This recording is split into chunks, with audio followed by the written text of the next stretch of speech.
com Cloud. Bom, então, boa noite a todas e todas que já estão aqui presentes. Boa noite a quem está assistindo pelo link da gravação. E hoje a gente dá continuidade aqui à nossa terceira aula do curso de Marxismo e Opressões, organizado pelo Coletivo de Formação do Pessoal Carioca. E hoje, para falar sobre a temática de raça, o nosso convidado aqui, nosso professor dessa aula, é o Lucas Batal. Ele é fotógrafo, historiador, faz parte da direção nacional do Movimento Negro Unificado, o MNU, e ele também é militante do PSOL, né? Bem-vindo, Lucas. Queria saudar aqui você em nome do Coletivo de Formação. Tenho certeza que a gente vai ter um ótimo debate hoje aqui, uma exposição sua, fica de debate. E, novamente, boa noite a todas e todos aqui. E passo a palavra para você, então, Lucas. E a gente inicia a nossa aula agora. 7h15 certinho. Bom, gente, boa noite. Como o Gabriel já me apresentou, né? Meu nome é Lucas. Estou aí hoje, né? Desenvolvo pesquisa, né, desde a Faculdade de História, que fiz ali no IFIX, mas também no audiovisual. Desenvolvo trabalho no audiovisual junto aos movimentos sociais e componho hoje a direção nacional do MNU, né, na cadeira de Políticas Educacionais. Bom, a minha ideia dessa exposição, eu escrevi aqui, né, por alto, anotei aqui, né, 4 pontos. Inclusive, se eu ficar olhando muito para baixo, é porque eu tô olhando as minhas anotações aqui, né, a moda antiga aqui no meu caderno. Então, enfim. Mas a ideia é desenvolver mais ou menos 4 pontos mais gerais, né, passando um pouco, no geral, sobre o conceito de racismo e como ele foi apropriado pelo capitalismo, relação entre racismo e capitalismo, por óbvio, né, e como isso se aplica no Brasil, pelo menos, enfim, né, mais recentemente. Enfim, não vou fazer grandes, né, análises históricas, né, puxando um pouco a brasa para minha sardinha aqui, sobre, enfim, né, fatos históricos, enfim, acontecimentos no Brasil. Acho que isso a gente pode levar para o debate. Vou fazer uma explanação mais geral sobre como isso se aplica no Brasil, né, posteriormente a essa ideia de como se deu pelo sistema, essa apropriação do racismo pelo sistema capitalista e, enfim, né, o desenvolvimento disso na América Latina, no terceiro mundo, como algumas pessoas chamam, né, enfim, nos países subdesenvolvidos e no Brasil. E no final, com algumas referências, enfim, né, que eu vou passar ao longo da minha fala sem citá-las nominalmente, mas que no final vou dar aqui algumas referências, algumas indicações, inclusive de, enfim, produções audiovisuais, né, que é um pouco mais a minha área, tanto acadêmica quanto audiovisual, mas atualmente mais para o audiovisual.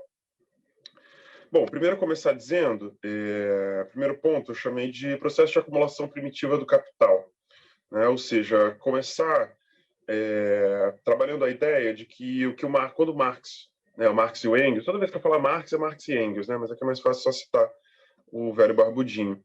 Então, quando Marx ele estuda, né, o processo de acumulação primitiva do capital, vários marxistas e várias marxistas, inclusive Angela Davis, enfim, né, outras pessoas, mais recentemente poderia citar o Achille Mbembe, por exemplo, vão aprofundar essa análise do que foi o processo de acumulação primitiva do capital, dizendo que isso foi muito, se não quase totalmente, né, ali, enfim, sei lá, se a gente fosse estimar em números aí para a galera de exatas, entre 85% e 90%, a grosso modo, responsabilidade do processo de escravidão moderna.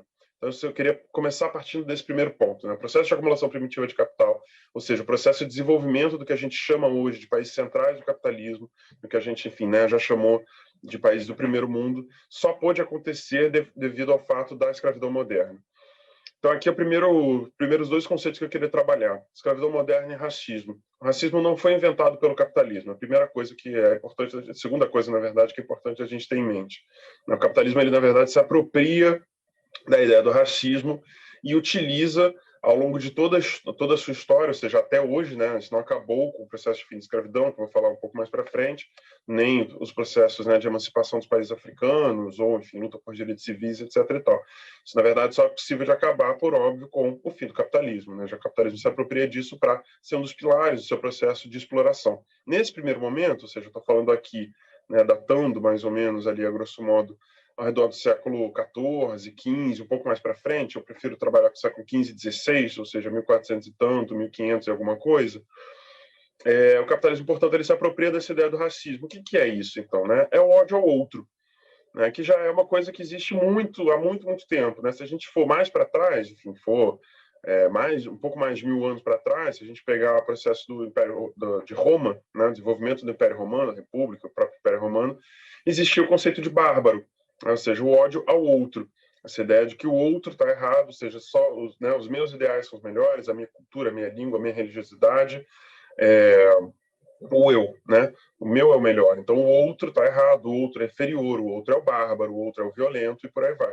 E os gregos já trabalhavam em alguma medida essas ideias que os romanos se apropriaram e aprofundaram. Então o que os capitalistas fazem, os burgueses, enfim, o sistema capitalista faz, na verdade, é se apropriar dessa ideia do ódio ao outro, ou seja, de definir que um outro específico, que um outro bem localizado geograficamente, mas mais do que isso, né, passa a localizá-lo não só geograficamente, como faziam, por exemplo, né, os gregos e os romanos, nesse exemplo que eu dei, mas passa a localizá-lo também fenotipicamente, passa a localizá-lo também religiosamente, né, e entra a questão do cristianismo, ou seja, tudo que não é cristão é o pagão, é o bárbaro, é o sem alma, ou seja, aquele que não é nem considerado cidadão, ou seja, aquele que é permitido escravizar. Se a gente for pegar o que é o sistema de escravidão, nada mais é do que um sistema baseado no ódio, porque o que justifica, né, dado que somos, enfim, né, na prática também, né, mas vou brincar um pouco aqui, que dado que somos, na teoria, todos iguais, né, ou seja, pertencemos à mesma raça, pertencemos à mesma, né, linha ali, mesmo galhozinho ali da árvore biológica, do desenvolvimento dos Homo sapiens e por aí vai, o que justifica, portanto, a exploração do trabalho sem nenhum tipo de salário, né? Quando eu falo de acumulação, retomando o conceito de acumulação primitiva do capital, por que eu estou falando disso? Porque o trabalho escravo, a escravidão moderna, além de ser um trabalho justificado no ódio ao outro, é um trabalho que não existe lucro. Tudo é lucro. Por que eu brinco que não existe? Por que eu falo que não existe lucro? Porque não existe mais valia. Na verdade, a verdade é que não existe mais valia. Por quê? Porque não existe um salário pago. Então, tudo que é produto desse trabalho é lucro. Tanto que quando a gente fala, né, da escravidão, para dar um exemplo, as pessoas entenderem, normalmente que a gente aprende na escola, até, enfim, dependendo aí, em algumas universidades, é o quê? O escravo era como se fosse um bicho, era como se fosse uma máquina, era como se fosse, né, ou seja, um cavalo, um trator, um arado. E era de fato, isso parece meio grosseiro, parece meio violento, mas é de fato isso.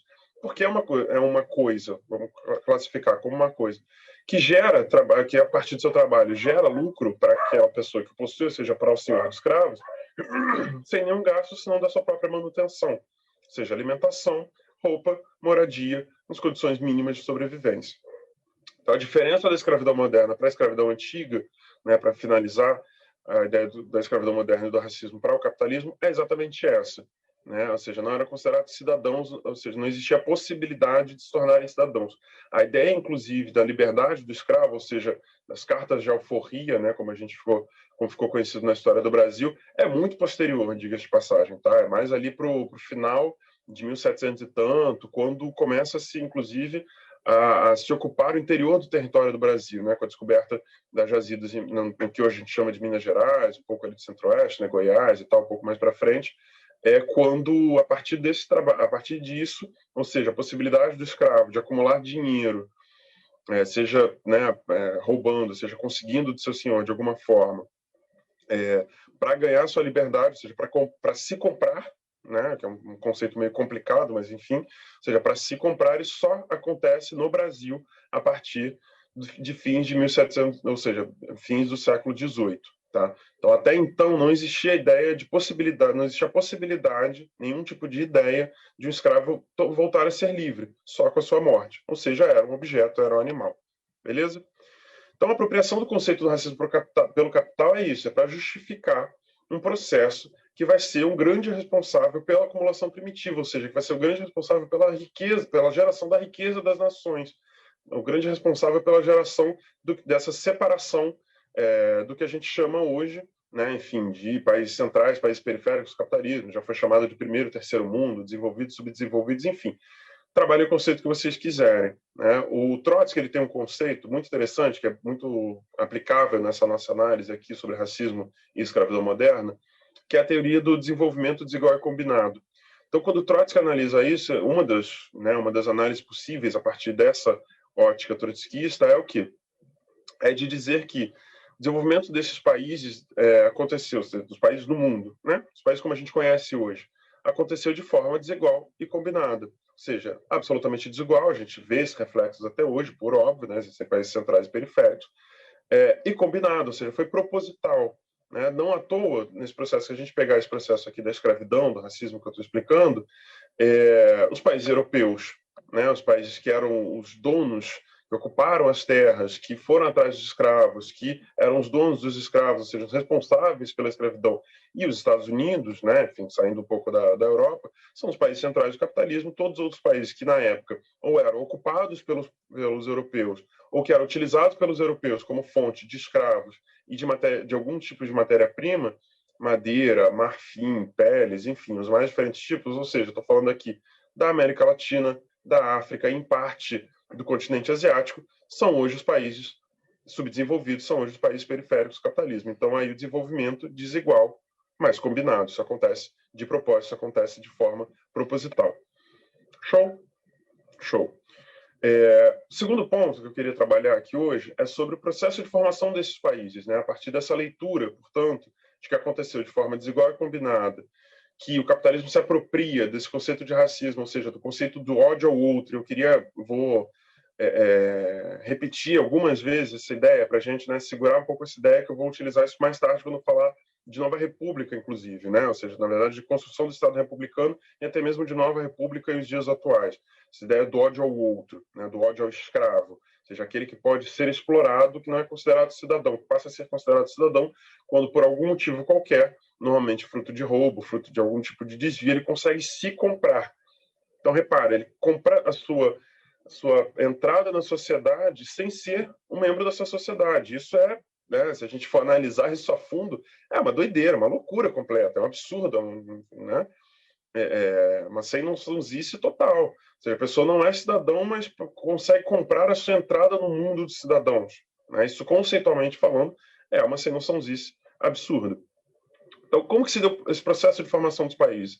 A Grada Quilomba, e a partir de alguns conceitos da Grada Quilomba, né, que um grupo de amigos, enfim, entre economistas e sociólogos, e eu, enquanto historiador lá, a gente tem desenvolvido umas análises, né, dos textos da Grada e aplicado na realidade latino-americana, ela conceitua, né, que existem 4 etapas, né, de desenvolvimento, de formação dos países na Europa, e que aqui nos países periféricos o capitalismo aconteceu de forma oposta. Vou explicar o que são essas 4 etapas.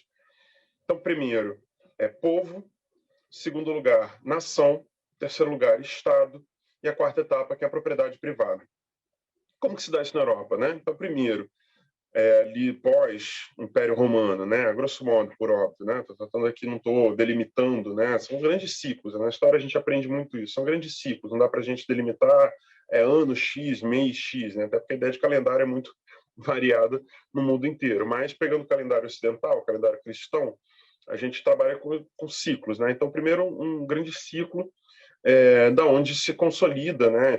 Começa a estar em debate ali, enfim, de alguma forma, se consolida a ideia de povo, ou seja, as tribos, né, olham para um lado para o outro e falam, bom, a gente tem a mesma língua, a gente tem os mesmos ancestrais, a mesma cultura, a mesma religião, bom, somos o mesmo povo, a gente é a mesma coisa. Vamos chamar isso de quê? Vamos chamar isso de povo. Claro que não dessa forma, né? Estou trabalhando aqui de uma forma mais simplificada, mas, né, em português moderno, então, ou brasileiro moderno, como diriam algumas pessoas. Então, mas a grosso modo dessa forma, tá? Então, primeiro a ideia de povo. As pessoas olham para o lado e para o outro, falam, bom, fazemos parte da mesma, ocupamos aqui um território, pá, temos os mesmos ancestrais em comum, a mesma cultura, a mesma religiosidade, a mesma língua, somos o mesmo povo. O segundo ciclo é o ciclo da construção da nação. Então, a partir dessa ideia de povo, um ou mais povos, né, 2, 3, enfim, passam a delimitar um território, né? Claro que não como hoje, né? Com linhas imaginárias, então é uma coisa ali no quilômetro X do mapa, a partir de Greenwich, sei lá o quê, mas passa a delimitar de alguma forma um rio, uma pedra, uma montanha, um morro, uma cordilheira, enfim, território, e dentro daquele território, povos, um povo ou mais de um povo, que se entendiam enquanto uma nação, ou seja, também compartilhavam, em alguma medida, uma ancestralidade em comum, ainda que não tão próxima quanto dentro de um povo. Ou seja, é possível mais de um povo estar na mesma nação? Sim, mas, né, ou seja, os povos tinham uma ancestralidade mais em comum, a nação um pouco mais ampla, né? Ou seja, um pouco mais para trás. Então, a partir disso, estabelece o conceito de nação. Até mesmo, uma outra forma de estabelecer essa ideia de nação, de se delimitar, é a conquista de um povo pelo outro. Né? Isso é muito comum, a gente vê isso muito, a gente estuda, né, especialmente a partir daquela coleção da Unesco, que a Unesco produziu de história da África, história dos reinos africanos, especialmente no período que a gente chama de medievalidade, né, mas que os africanos, enfim, chamaram de outras formas, por óbvio, mas o período da medievalidade africana, vou usar esse conceito aqui agora, é um povo conquistando o outro, e aí fundando novas nações, novos impérios, então, né, delimitando o território e tal. Isso, claro que isso se modifica, né, mas estou trabalhando aqui de forma mais simplificada ali, mais na Europa, mais ali no que a gente conhece como mundo ocidental, tá? A terceira etapa, que eu chamei de Estado, né, eu não, né, a gente aprende como Estado, é o quê? É bom ter uma nação, né, tem um povo, mais de um povo, enfim, dominação, enfim, da forma como seja, se constitui uma nação, então a gente precisa de regras entre nós, né? Ou seja, precisa estabelecer como que a gente vai conviver, né? Quem manda, quem desmanda, por aí vai estar. Ou seja, o que o Gramsci, daquele processo que o Gramsci estuda dos Estados modernos, né? A construção dos Estados modernos. A partir disso se constrói os Estados modernos.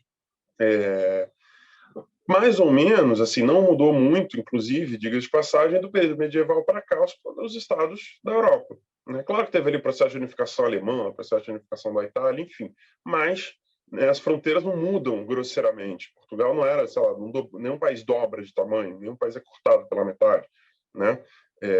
Enfim, então claro, tem disputas territoriais, tem disputas, né, de fronteiras, sei lá, descobriu uma mina de carvão, descobriu não sei o quê, agora eu quero ser rico porque eu descobri que tem uma nascente que nasce no seu território, mas que deságua no meu, então se você envenenar a água, todo o meu povo, né?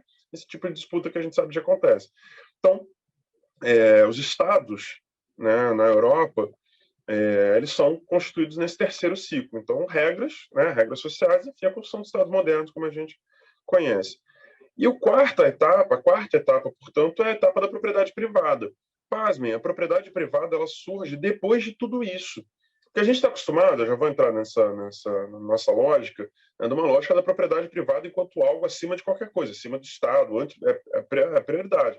Tanto que isso reflete, inclusive, né, no microcosmos e no subconsciente das pessoas, que é um dos grandes objetivos das pessoas, meu, enfim, né, posso aqui de uma galera aqui, espero que de menos gente, mas de comprar a sua casa, né? Ou seja, de ter uma casa, de sair do aluguel. O que é isso? É a propriedade privada, ou seja, aquilo que é seu, que ninguém pode tirar, nem o Estado, nem outra pessoa, ou seja, qualquer pessoa que tem que tirar aquilo de você comete um crime, ou seja, você está resguardado que aquilo é seu, acabou, você pode fazer o que você quiser ali, o uso que você quiser, desde que, por óbvio, né, não cometa nenhum crime, aquela coisa toda e tal. Mas aquilo passa a pertencer a você, a ideia de propriedade privada. Na Europa, a ideia de propriedade privada surge nesse quarto ciclo, né? Na medievalidade, aí trabalhando com a ideia de medievalidade europeia, não existia ideia de propriedade privada. Claro que na prática existe, né? Pelo amor de Deus, as pessoas, né, não vão também, beleza, a casa é de todo mundo, o castelo era de todo mundo, podia entrar e sair. Claro que não, né? Mas estou falando da teoria, né? De conceituação. O rei, inclusive, ele não era dono do país, né? Ele era o enviado de Deus, escolhido por Deus. Isso, inclusive, explica o grande poder que a igreja tinha, né, nesse período. E aí o link, agora vai fazer, né, um pouco mais de sentido, talvez, o link aí com essa questão da religiosidade, o uso da religiosidade no racismo e no processo da escravidão moderna, ou seja, todo aquele que não é cristão, né, a igreja retomando mais uma vez aí o seu poder de influência nos estados europeus, nos países europeus, os países centrais, que vai ser mais tarde, né, os países centrais do capitalismo. Então, a ideia de propriedade privada ela surge depois. O rei era o enviado de Deus, ele administrava aquilo ali em nome de Deus. Ou seja, aquilo poderia ser tirado. Inclusive, daí surgem várias brigas. Enfim, né? Não precisa nem citar aqui, rico e tal, o processo da reforma anglicana e por aí vai. Bom, então, a propriedade privada ela surge na Europa muito posteriormente, já ali para o século 17 e 18, ou seja, com o processo, inclusive, de consolidação do próprio capitalismo, ou seja, a burguesia, os burgueses, né, as revoluções burguesas, esses grandes movimentos revolucionários que tiram, né, a nobreza e a igreja do poder, né, aquilo que a gente aprende quando estuda a Revolução Francesa, primeiro e segundo Estado e tal, o terceiro Estado era composto, dentre outras pessoas, pela burguesia. A burguesia em aliança com setores mais abaixo dela, ou seja, né, camponeses, livres trabalhadores e por aí vai.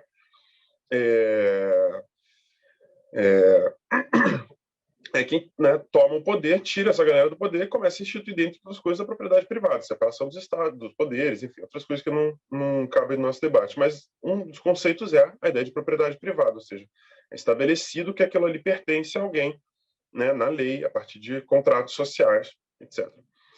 Nos países periféricos, até aqui está indo, gente? Espero que sim. Show.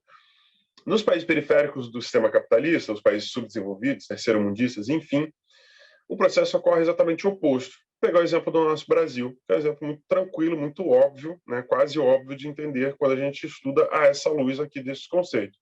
Bom, em primeiro lugar, propriedade privada. Se a gente inverte, então a gente começa a falar propriedade privada, depois Estado, depois nação, depois povo. Como que isso aconteceu? Propriedade privada. Bom, o Brasil é dividido em primeiro lugar nas capitanias hereditárias.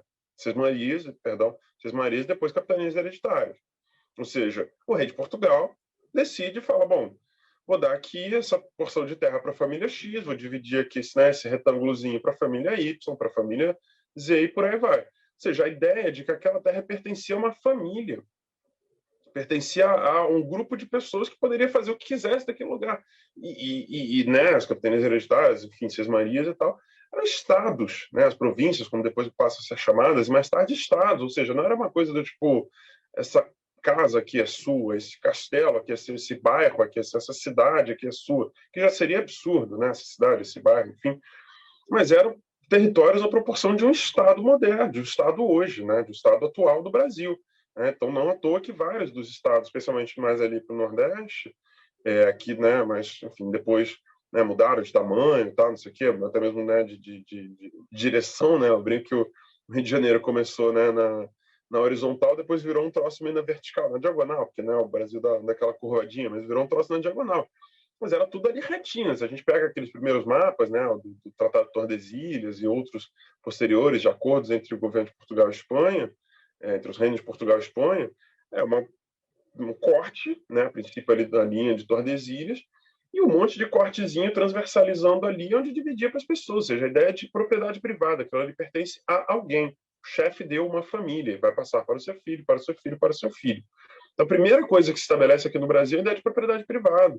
Isso, por princípio, né, gera um erro proposital, lembrando aí do conceito que eu utilizei, né, do desenvolvimento desigual e combinado. Ou seja, é um erro para nós, né, para nós marxistas, para nós classe trabalhadora, para nós explorados, mas para a burguesia fazia total sentido, por óbvio. A seguir, a partir, né, claro que não é imediato, né, estou trabalhando com a ideia de ciclos, ou seja, não é uma coisa que é imediata, do ano, a partir do dia tal, então a partir, né, do dia 15, ó, dia 7 de setembro, né, que é a independência, a partir do dia 7 de setembro, dia 8 de setembro, o Brasil já era o Brasil como a gente conhece, o Estado brasileiro e tal, tudo certinho. Claro que não, né, são processos, são ciclos. Né? Então, a segunda etapa no Brasil é o Estado, o estabelecimento do Estado a partir do processo de independência, né, do ciclo de independência do Brasil para Portugal. Bom, a gente sabe como aconteceu, não vou entrar aqui em detalhes, né, a passagem de pai para filho, Dom João para Dom Pedro, aquela coisa toda e tal. O terceiro grande ciclo, ou seja, o terceiro conceito, é a ideia de nação. A ideia de nação no Brasil, e aí é o que interessa para a gente, para eu retomar ali, né, o processo de acumulação primitiva, falar do fim da escravidão, de como isso se deu, a ideia de nação no Brasil começa a ser disputada, conceituada ali no século XIX. Repara, pouquíssimo tempo depois, já muito acelerado, ou seja, o negócio começa a acelerar muito, Estado, nação e povo. Esses ciclos são muito mais curtos do que o grande ciclo do que foi da propriedade, do estabelecimento da propriedade privada aqui, né, no território que hoje a gente chama de Brasil. Então, Estado ali, iniciozinho do século XIX, nação, finzinho, povo, finzinho ainda do 19 início do 20, com o advento da República. Né? Então, nação velia mais ou menos a partir da década de, a grosso modo, né, da década de 50, 60 do século 19, com várias revoltas, tanto revoltas populares, né, quanto revoltas dirigidas pelas elites locais. Posso citar, por exemplo, a Farroupilha, né, dirigida pelas elites lá do Rio Grande, enfim. Revoltas populares, bom, tem uma pancada, né? Poderia citar aqui Revolta dos Búzios, Balaiada, sabe nada mais ou menos ali, né? Enfim, mas Revolta dos Búzios, Balaiada, Revolta dos Malês, enfim, várias. Onde estava em disputa o quê? A ideia de nação, o conceito de nação. O que era a nação brasileira? Já tinha propriedade privada, é isso, pá, beleza, show. Já tinha um Estado estabelecido, ou seja, né? Ainda que tivesse ali o poder moderador, o quarto poder, mas enfim, a divisão entre os poderes, Constituição, leis, né? E tudo mais e tal. O que é a nação brasileira? Ou seja, o que somos nós? Repara que, como eu falei, isso na Europa se deu o contrário. Primeiro a galera se entendeu enquanto povo, uma ancestralidade comum, uma língua comum, uma religiosidade, para depois o que somos nós, para depois como nos organizamos, para depois dividir propriedade privada. Aqui foi o oposto. Então, nação, o que somos nós? O que é o Brasil? Isso ali ao longo de todo o século XIX, mas mais forte ali, década de 50, 60, enfim, para frente. Com o advento da República, início do século XX, a ideia de povo, né? A disputa, na verdade, do que é a ideia de povo brasileiro. O que é o povo brasileiro? Né? O que é o brasileiro? Pelo amor de Deus, a gente vive num país continental, não com diferentes línguas, né? Mas com quase isso, né? Diferentes sotaques, né? Enfim, diferentes construções sociais, religiosas, enfim, econômicas, né? Por óbvio, ligadas, enfim, a construção social e tal, não sei o quê. Ou seja, temos, né, temos centro e periferia dentro do nosso país, temos uma relação de centro e periferia com os países em torno, ou seja, o que é o Brasil? Né? O que é o povo? Depois do que é o Brasil, o que é o povo brasileiro? É um conceito que, na minha opinião, mas é só a minha opinião, está em disputa até hoje, mas acho que isso a gente joga para o debate, é uma primeira provocação para o debate. Retomando a ideia de nação. O processo do fim da escravidão no Brasil, para caminhar, espero aí mais ou menos para metade, espero que seja mais ou menos aí na metade do meu tempo, o processo de fim da escravidão no Brasil, ele não aconteceu, a gente sabe, né, já diria aí o samba da Mangueira, porque a princesa Isabel era boazinha, né, não foi Isabel, não veio do céu nem das mãos de Isabel a liberdade, né, o dragão do mar de Aracati, enfim. O processo de escravidão no Brasil, portanto, ele acontece... Deixa eu só... peraí que... Ajeitar aqui que está acabando a minha bateria, só ajeitar o negócio aqui. Tá, foi. O processo do fim da escravidão no Brasil, ele acontece ligado a um outro grande processo, tá? Que é a segunda revolução industrial, né? Então, quando a gente pensa nenhum processo em nenhum país, tá? Depois do capitalismo, por óbvio, né? O capitalismo se estabelecendo como sistema mundo, essa coisa toda e tal, nenhum processo aconteceu desligado de processos externos, né? No processo interno num país acontece desligado de processos externos. Sempre tem relação com algum processo ou alguns processos, né?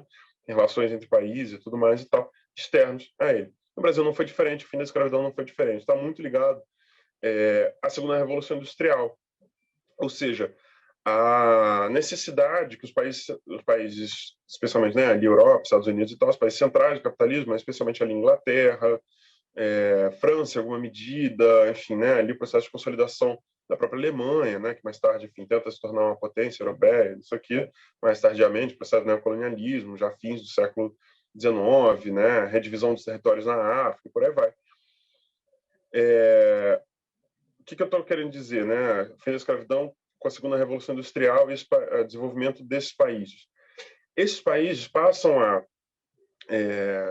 entrar, né, num novo modo de produção, ou seja, alteram seu modo de produção, modernizam seu modo de produção, passam a produzir mais, né? Passam a produzir mais produtos, mais rápido, ou seja, passam a ter necessidade de um maior mercado consumidor. Então aqui mais uma vez, né, para também, enfim, claro que a gente aprofunda isso no debate e tal, mas estou aqui trabalhando de forma mais simplificada, tá, gente? É óbvio que é muito mais complexo do que isso, só isso daria um outro curso inteiro, né? Mas de forma mais simplificada, então passa a exigir, a precisar de um novo mercado consumidor, né? Passa a precisar de mais pessoas que comprem, é muito objetivo, não dava mais para guerrear entre si, né, ali diretamente ali na Europa, ou seja, uma disputa de território, uma disputa de mercado mais direta ali na Europa, de forma mais grosseira. Os territórios em África e parte ali, né, do continente asiático já estavam mais ou menos ali divididos, também não tinha muito como mexer. Então, para onde as pessoas olham para ser mercado consumidor? Para o que um intelectual, um sociólogo que eu esqueci agora, chama de... beleza, 30 minutos, show. Chama de o extremo ocidente, né? Que eu esqueci agora, quem lembrar, coloca aí no chat. O extremo ocidente, ou seja, a América Latina, né? As Américas, o continente americano. Um lugar no qual, repara, nesse tempo inteiro, a maioria da população, do que eu estou considerando população, não era cidadã, né? Do que eu estou chamando de população, mas que na época não era considerada nem cidadão, ou seja, os escravos, né? População escrava. Já tinha uma quantidade relativamente, falando de início do século XIX, tá? Já tinha uma quantidade relativamente alta de libertos, né? Escravos, enfim, ex-escravos, negros forros, enfim, mas o número da população ainda escravizada era muito alto. Né? Em alguns lugares, enfim, alguns países, chegava perto de 80% da população, né? Repara. Então, por óbvio, os países olham e falam, bom, é aquela galera ali que a gente precisa que passe a consumir, passe a se tornar mercado consumidor.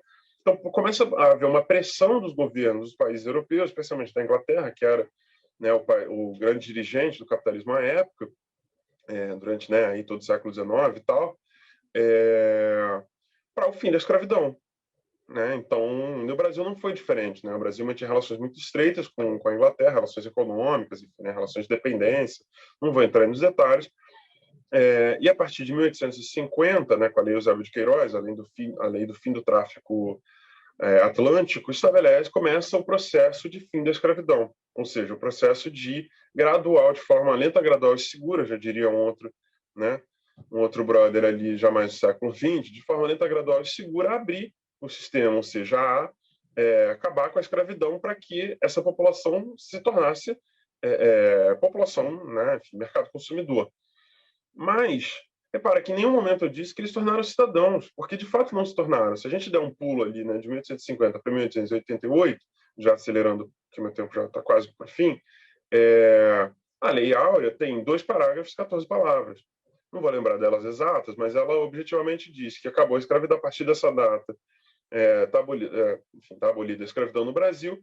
O segundo artigo faça-se valer a partir da sua publicação. Ponto, acabou. Então, essa galera entra como cidadão, mercado consumidor, mas sem nenhum tipo de inserção, ou seja, sem nenhum tipo de política pública, sem nenhum tipo de coisa que fosse pensado para, enfim, né, não digo nem compensar, né, porque isso eu acho que seria já bastante utópico, né, aconteceu até hoje, mais de 100 anos depois, mais de 130 anos depois da escravidão, mas que pensasse o que foi esse impacto nessa população e seus descendentes que foram trazidos para cá e passaram por mais de 300 anos de trabalhos forçados, né. Então, o que isso gera, né, na subjetividade das pessoas, o que isso gera na construção dessa sociedade, o que é essa sociedade que vai se construir. Para terminar esse ponto, caminhar já para o final da minha explanação, a gente estava passando aqui, né, lembrando aí do meu segundo desses 4 conceitos aí, né, da Grada Quilomba, pelo processo de nação brasileira, de construção do que é a nação brasileira. E essa galera estava fora. Essa galera sempre, ponto, beleza, vocês passam agora essa nação brasileira, mas acabou, tá? É isso, show, contente se tá tudo certo. Ou seja, não entra nem na discussão do que é a nação brasileira, muito menos do que é o povo brasileiro. Né? E aí, a discussão do que é o povo brasileiro, que está em disputa até hoje, na minha opinião, aí vamos, né, para o debate, aí pode ser a gente concorde, discorde, vamos aprofundar isso aí. A segunda provocação que eu queria fazer é o que? A construção do Estado republicano, né, e como eles constrói hoje, né, na nova república e pós-golpe e tal, vou acelerar um pouco aqui algumas discussões conceituais, se dá a partir do quê? Em primeiro lugar, né, evocar um outro intelectual aqui, talvez um pouco mais polêmico do que esses que eu já citei, que é o Gessé Souza. Uma das análises do Gessé, da FMG, se não me engano, ou da PUC, eu nunca lembro, é o quê? De como, com o processo, né, do fim da escravidão em república, né, 1888, 1889, ou seja, logo ali, lembra que eu falei que esses ciclos aceleraram ao longo do século XIX? Conceituação do que é a nação brasileira, mas em especial a disputa do que é o povo brasileiro, né, pela burguesia, por óbvio, a elite definindo o que é o povo brasileiro, tentando definir o que é o povo brasileiro. O racismo é o grande fio condutor, e aí voltando ao nosso tempo, por que falou tudo isso, mas não citou racismo 2 ou 3 vezes só, por quê? Porque o racismo é o grande fio condutor da história do Brasil, ou um dos grandes fios condutores, né? Eu acho que tem mais de um, mas enfim, é um dos grandes fios condutores da história do Brasil. Como? Lembra que eu falei do ódio ao outro, do ódio ao escravo? Esse ódio ao outro, o ódio do escravo, ele se transforma, ele se transmuta no ódio de classe. Ou seja, a elite, que não é mais uma elite escravocrata, não é mais uma elite imperial, passa a ser agora, né, uma elite republicana, uma elite, né, uma burguesia, nos moldes europeus, claro que, né, nos moldes europeus, nos moldes, né, capitalistas, terceiro-mundistas, na verdade, né, uma burguesia brasileira. Né? Esse ódio do escravo é transformado em ódio de classe, então ódio ao pobre. A burguesia no Brasil, ela tem ódio do pobre, ela tem raiva, tem ódio do pobre. Não à toa, a construção, né, a disputa do conceito de povo brasileiro, ela se dá de duas formas. Tá? Primeiro, com relação ao pobre, né, que é essa, na ideia da burguesia, a continuidade do escravo, tá? Então aí, né, a continuidade do fio condutor do racismo, afinal, né, a classe trabalhadora é formada, majoritariamente por pessoas negras, a gente sabe disso. Então, com relação ao pobre, continua tratando como tratava o escravo, com violência, com morte, né, com chacina, com, enfim, né, matando sua juventude, processos que se dão até hoje. Só que a burguesia, a elite brasileira, olha só, ela tenta dar um golpe de esperteza, que no início do século XX, em alguma medida, funciona, de certa forma até hoje, né? Mas isso eu acho que a gente pode aprofundar no debate, né? Que é o quê? Ela disputa a classe média de uma outra forma. Ela disputa a classe média brasileira de uma outra forma. A classe média, vou cunhar um neologismo aqui, talvez, tá? Culturalizado, ou seja, uma classe média, enfim, letrada, né? Que estuda, que tem cultura, que tem capital cultural, portanto, disputa como? Construindo, enfim, né, fundando e tal, não sei o quê, jornais e universidades. É parte da análise, enfim, né, do que foi essa construção do Estado republicano. Né? Então, as universidades, enquanto formadoras do pensamento brasileiro, né, e aí nesse momento, formadoras do conceito de povo no Brasil, né, portanto, formadoras do pensamento brasileiro, e os jornais enquanto quem fala, né, quem emite, quem pega, né, dessas opiniões, enfim, os conceitos, né, a ideia da elite e fala para todo mundo que pode ler, por óbvio, né, mas enfim, isso aí a gente não precisa entrar. Para ir concluindo, tá, queria apresentar algumas 3 ou 4 coisas aqui sobre Nova República e golpe e relação com o racismo no Brasil. Tá? Primeiro, um outro cara que eu gosto muito de trabalhar, que é o Achille Mbembe, né? Eu falei que ia falar sobre referências no final, mas não consegui. Não resisto. O Achille Mbembe, né, em especial num livro dele que mais explodiu, aí ficou famoso e tal, não sei o quê, trouxe um pouco mais de notoriedade mundial para ele, que foi a necropolítica, né, essa ideia da necropolítica, esse conceito da necropolítica, que é importante dizer, acho que foi muito mal trabalhado, aí, enfim, né, já um pouco da minha opinião, acho que foi muito mal trabalhado no Brasil, porque o Achille, ele estuda, né, o Mbembe, ele estuda a partir do processo da guerra na Síria, né, e parte também de outros processos que se deram em África, mas em especial, né, na guerra na Síria, um dos grandes exemplos, né, que ele trabalha para estudar a ideia da necropolítica, e as pessoas meio que pegaram, muita gente pegou ipsis literis, né, ou seja, na literalidade, e aplicou no Brasil. E aqui no Brasil a coisa se dá de uma outra forma, por motivos algo óbvios, né? Não dá para comparar o Brasil com a Síria, enfim, não vou entrar nessa seara. Mas a ideia da necropolítica, ou seja, de uma política de morte, a ideia de que a relação da elite no Brasil, né, da elite no Brasil com o povo, ou seja, um povo que é majoritariamente negro, né, ou seja, a continuidade aí do ódio ao escravo, o ódio de classe, o racismo enquanto fio condutor, ou seja, o ódio ao negro, o ódio a esse povo, que essa classe trabalhadora, que a elite quer destruir, né, que a elite quer destruir, é a política de morte, é a necropolítica, é o genocídio da juventude negra, enfim.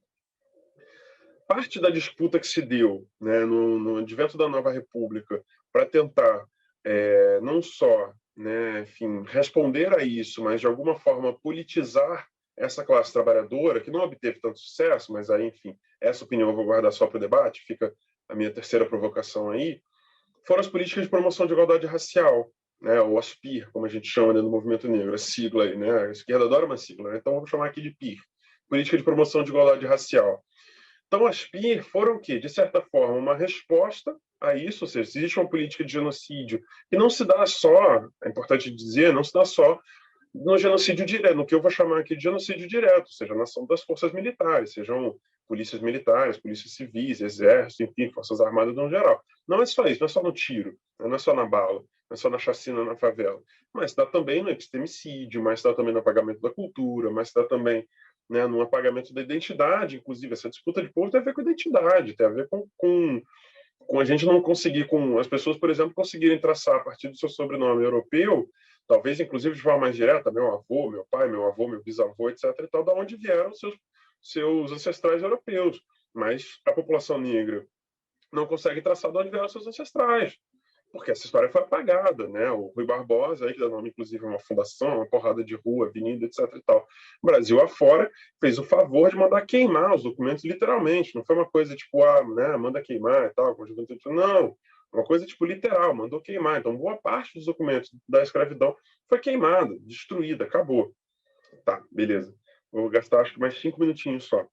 Então, a Aspir, retomando, ela vem como várias, né? Uma não, umas, né? No plural, em vários, num plural bem plural, diga-se de passagem, respostas a essa política de morte. Então, não só uma coisa, né, de institucionalização, né? Então, a Secretaria Especial de Promoção de Igualdade Racial, de Políticas de Promoção de Igualdade Racial nacional, com status de ministério, mas também dos estados, municípios, etc. e tal, perdão, mas também a política de cotas, mas também a política, né, de cotas de permanência na universidade, mas também a 10.639, trazendo aí, né, para o meu lado de historiador, né, enfim, coordenador nacional de políticas educacionais. Se a gente pensar que foi a 10.639, seu complemento, né, os 1.645, enquanto o que obrigam as, enfim, escolas e universidades ao ensino de cultura e história africanos e afro-brasileiros. E aí a galera pega isso, inclusive, e fala, não, beleza, então esse é problema aí do pessoal da sociologia, da humanas, né? Sociologia, da história, máximo da letras aí, falar, né, que a gente, enfim, né, fala, como já diria a Lélia Gonzalez, quando ela discute o americanismo, né, a gente fala um português, né? Então tem uma influência gigantesca das diferentes nações africanas que vieram escravizadas para cá, na língua, inclusive, né? Para quem tiver curiosidade, tem uma música da Marina Iris, que se chama Ginga Língua, na qual ela, enfim, cita várias palavras do nosso cotidiano que tem origem banto, né? Que foi uma dos grandes troncos étnico-linguísticos que vieram para o Brasil escravizado. Então, a Aspira, elas serviram para isso, para tentar frear um pouco e, ao mesmo tempo, politizar essa classe trabalhadora, enfim, né? Disputar essa ideia de povo, né, da classe trabalhadora. E a última coisa que eu queria falar é que hoje a gente testemunha, né, a partir do golpe, né, do que foi o governo Temer, do que tem sido o governo Bolsonaro, mas, né, a partir da ascensão do que eu prefiro chamar de bolsonarismo, não só do Bolsonaro, né? Acho que a gente tem que analisar mais profundamente. Não é só o Jair Bolsonaro, seus filhos, sei lá, assim, não sei o quê. É mais profundo do que isso, né? Existe uma ascensão do bolsonarismo, dessa extrema-direita conservadora, reacionária, racista, machista, LGBTfóbica, etc. e tal. Mas, trazendo para o nosso debate, racista e continuista desse ódio de classe, desse ódio que surgiu do escravo, né, esse ódio racista que vem do escravo para o ódio de classe, do ódio ao pobre. Né? Então, hoje a gente enfrenta um período de uma reação da burguesia, ataque ao povo extremamente violentos, assim, extremamente violentos. Né? Não só dessa violência que eu chamo de violência de genocídio direto, né? Então a gente, bom, que foi, né? Completou 6 meses ontem ou anteontem, eu não lembro exatamente o dia, se não me engano foi ontem, da chacina do Jacarezinho, né? Na qual 28 pessoas foram mortas por uma ação da Polícia Federal desautorizada pelo Poder Judiciário, né? Desde o início da pandemia que a gente tem a DPF 95, se não me engano, não vou lembrar aqui agora exatamente qual é o número, que proíbe ações da polícia durante o período da pandemia. Mesmo assim, elas continuaram acontecendo, entre elas, né, uma das maiores chacinas da história do nosso estado, que foi a chacina do Jacarezinho, na qual 28 pessoas foram vítimas da ação violenta da Polícia Militar.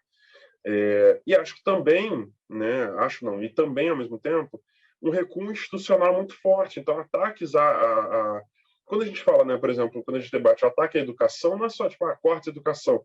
A gente tem que debater, claro, né, temos que debater isso, mas no fino. Quem que se ataca primeiro? Então, quando a gente corta dinheiro da educação, quando a gente corta a bolsa, quando a gente corta a política de permanência, quando a gente corta cotas, bolsas, etc. e tal, quem deixa de frequentar a universidade? Quando a gente opta por uma educação pública mais militarizada, onde vão estudar os filhos da burguesia? Não vai ser no colégio público civil-militar, vai continuar nos mesmos colégios privados, que são dirigidos, né, que são, enfim, cujos donos são pessoas como, por exemplo, Paulo Guedes, nosso, né, nosso inglorioso ministro da Economia.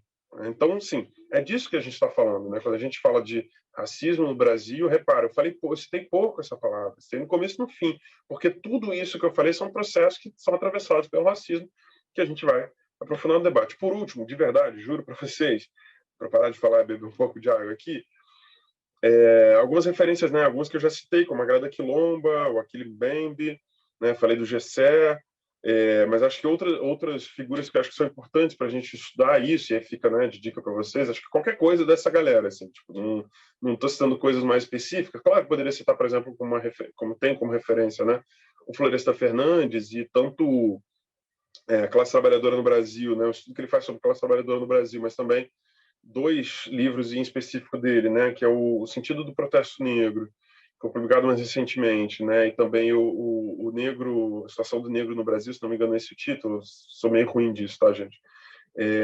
Mas, bom, né? A obra do Florestan, Lélia Gonzalez, já citei o conceito dela de americanismo em português, mas também Milton Santos. Acho que a contribuição do Milton Santos, né? Só não é reconhecido como o maior geógrafo do mundo, porque é preto brasileiro, mas a contribuição do Milton Santos, não só na análise que ele faz de globalização, né, no livro que ele fala, né, que é por uma outra globalização, mas e como isso influencia na construção e desenvolvimento dos estados já dos anos 80, né, a ascensão e consolidação do processo do neoliberalismo que no Brasil chega mais ali para os anos 90, acho que é muito importante para a gente entender isso exatamente. Inserção do negro na sociedade de classe, do Florestan. Mas essa ideia do Milton Santos, né, os debates que ele faz sobre uma outra globalização, ou seja, como a gente pode, não é uma coisa tipo, não, então a gente quer parar, nós, né, comunistas, nós de esquerda, a gente quer parar o desenvolvimento das forças produtivas, a gente quer voltar para a medievalidade, então acaba a luz, acaba a internet, óbvio que não é sobre isso, né, gente? Mas é como essas forças produtivas, elas são utilizadas propositalmente pela burguesia para aumentar a exploração, né? E a gente disputa a partir desse avanço das forças produtivas, da tecnologia, das comunicações e tudo mais, uma outra sociedade, né? Uma sociedade sem racismo, sem machismo, sem LGBTfobia. Bom, acabo por aqui e aí a gente vai para o debate agora. Obrigado. Muito obrigado, Lucas. É muito instigante ouvir essa exposição, ainda mais em tempos que há tentativas também dos próprios liberais de estuar esse debate e desvincular ele do próprio capitalismo. É muito bom ouvir a sua explicação de como que o próprio surgimento e desenvolvimento do capitalismo e, essencialmente, a própria formação da sociedade brasileira capitalista, neocolonial, né? Ela é transversal à própria ideia de racismo, né? Bom, a gente já tem 2 pessoas inscritas aqui para o debate, mas gostaria de perguntar para vocês, inclusive para o próprio Lucas também, se a gente faz um pequeno intervalo aqui rapidinho de 5 minutos, só para tomar uma água e no banheiro, ou se a gente vai direto. O que vocês preferem? Um intervalozinho? Vocês que sabem, gente. Eu gosto do intervalo, mas se vocês quiserem seguir, vamos que vamos. Tá. Bom, Fred falando aqui por mim, vamos direto. Acho que vamos. Tá, então vamos. A gente já tem 3 inscrições. Vamos fazer o seguinte, então. Vamos botar a fala dos 3 e aí você responde em bloco? Pode ser? Tá bom, então. Então, o primeiro inscrito é o José. Pode falar, José. Boa noite. Sou José Antônio aqui pertence ao núcleo pessoal Rio Bonito. E a minha dúvida, né, é sobre propriedade privada. Porque durante a Revolução Russa sempre teve aquele mito, né, de que o comunista tira a propriedade privada, né, você vai perder sua casa, não sei o quê. Eu sempre ouvi falar, né, essa é a minha dúvida, que durante a Revolução Russa eles expropriaram a produção agrícola, né? Isso que o povo estava faminto, né? O povo russo estava faminto e dividiram essa produção, né?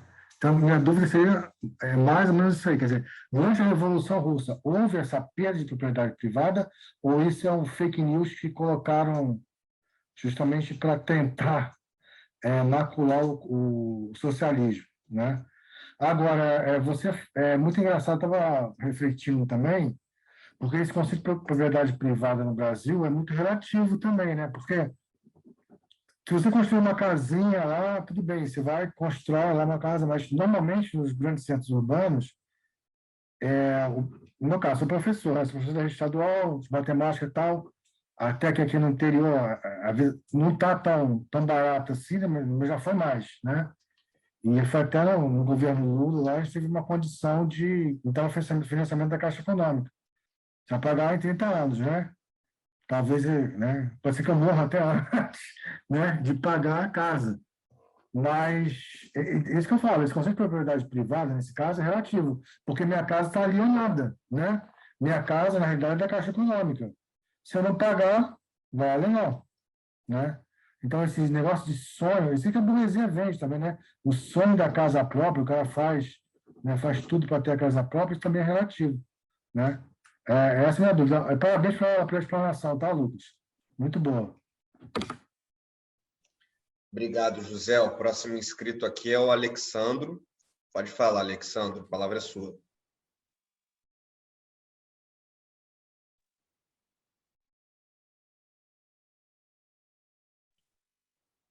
Alexandro, a gente não está conseguindo te escutar. Eu, pelo menos, não estou te escutando, não. Vocês conseguem escutar ele? Tá. Bom, se você puder olhar as suas configurações do microfone aí no Zoom. O Daniel também está falando que não escuta. Tá, agora estamos ouvindo. Agora, vocês estão ouvindo? Agora sim. Sim. Boa noite, gente. É um prazer falar contigo, Lucas. A gente trabalhou junto na campanha da Mônica. Depois eu te chamo aí no privado aí para a gente trocar uma ideia. Eu cheguei tarde, de repente você já fez essa explanação, mas eu vou fazer essa pergunta. A gente sabe que a experiência soviética, né, principalmente na Guerra Fria, ela teve um papel fundamental na luta anticolonial e na independência dos povos, né? Inclusive, ela influenciou muito os Panteras Negras, né, nos Estados Unidos. Agora, o filme do Marighella, o Wagner Moura deu entrevista fortalecendo, né,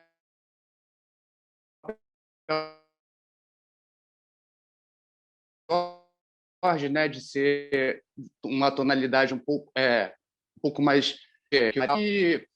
o Marighella era descendente de Maíns, dos malês, perdão, descendente dos malês, que eram os escravizados vindo do Sudão e que veio com uma revolta. E o marxismo ele dá uma base, né, para essa revolta que já estava embutido, né, já vinha junto com a história de Marighella.